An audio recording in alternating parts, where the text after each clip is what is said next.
السلام علیکم، آپ دیکھ رہے ہیں کے نیوز چینل۔ خبر شامل کرتے ہیں چنیوٹ سے۔ غربت، بھوک، افلاس کیا کیا کام کروا دیتی ہے، ایک مولوی کو چور تک بنا ڈالا۔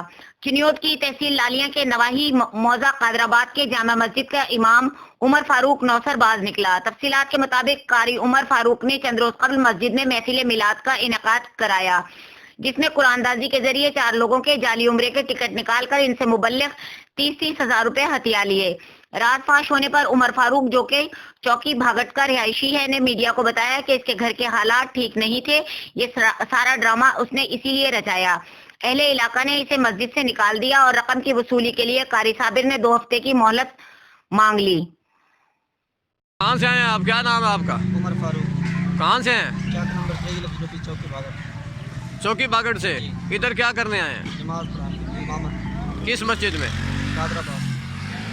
یہ امام مسجد ہے ادھر کا؟ تو کیا مسئلہ کیا اب ان کا؟ پوچھیں ان سے۔ محفل کروائی تھی، اس کے اوپر عمرے کے ٹکٹ نکالے تھے اور 5 ٹکٹ تھے۔ اچھا، اور اس میں سے پیسے ان کو کہا تک پیسے لے مجھے۔ کچھ پیسے پیسے وصول بھی کر لی ہیں، اچھا لیکن یہ جھوٹ تھا، بالکل فریب تھا، اچھا۔ وہ محفل میں جو ٹکٹ نکلے ہیں وہ سب جھوٹ تھا؟ سب جھوٹ تھا۔ اور ان کیوں؟ کا بیک گراؤنڈ ہم نے چیک کیا، یہ منڈے باز